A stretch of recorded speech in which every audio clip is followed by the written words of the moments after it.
Hi hello good morning. So ಕಾಲೇಜ್ಗೆ ಹೋಗಿ internals ಎಲ್ಲ ಮುಗಿಸ್ಕೊಂಡು ಹಾಗೆ ಮನೆಗೆ ಬಂದೆ. ಆಮ್ಲೆಟ್ ತಿನ್ಬೇಕು ಅಂತ ಅನಿಸ್ತು ಹೇಳಿ ಆಮ್ಲೆಟ್ ತಿಂದೆ. ಬಜ್ಜಿ ತಿಂದ್ರು ಅಂತ ಬಜ್ಜಿ ತಿನ್ಕೊಂಡು ಕೂತಿದ್ದೆ. ಹಾಯ್ ಸೆಡ್ ತಪ್ಪ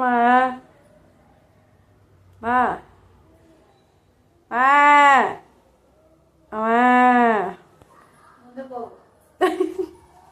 ಚಪ್ಪ I said get out. I said get out. I said get out. ఇంకోటి చెప్పు. I said get out. ಜೋರ್గా చెప్పు. ಹಾಗೆ ನಮ್ಮ ಅಮ್ಮಂಗೆ ಕಾಟ ಕೊಟ್ಕೊಂಡು ಹಾಗೆ ಸ್ವಲ್ಪ ತರಲೆ ಮಾಡ್ಕೊಂಡು ಹಂಗೆ ಮೊಟ್ಟೆ ತಂದ್ರು. ನೀನ್ ಮಾತ್ರ ಮಾಡ್ಕೊಂಡು ತಿಂದೆ, ನನಗೆ ಮಾಡ್ಕೊಡ್ಲಿಲ್ಲ ಅಂತ ಹೇಳಿ. ಹಂಗೆ ನಮ್ಮ ಸಿಸ್ಟರ್ ಆಫ್ ಬಾಯ್ಲ್ ಯಾವಾಗ್ಲೂ ತಿಂತಾ ಇರ್ತಾರೆ ಅಂತ ಹೇಳಿ ಇವತ್ತು ಕೇಳಿದ್ರು, ಅದನ್ನೇ ಮಾಡ್ಕೊಟ್ಟೆ. ಹಾಗೆ ನಾನು ಒಂದ್ಸತಿ ಟ್ರೈ ಮಾಡೋಣ ಅಂತ ಹೇಳಿ ಟ್ರೈ ಮಾಡಿದೆ. ತುಂಬಾನೇ ಚೆನ್ನಾಗಿತ್ತು ಮತ್ತೆ ನಂಗೆ ತುಂಬಾ ಇಷ್ಟ ಆಯ್ತು. ಸೊ ನೀವು ಒಂದ್ಸತಿ ಟ್ರೈ ಮಾಡಿ. Thank you. ಸೊ ನನ್ನ ಡೇ ಹೀಗಿತ್ತು. Bye, good night.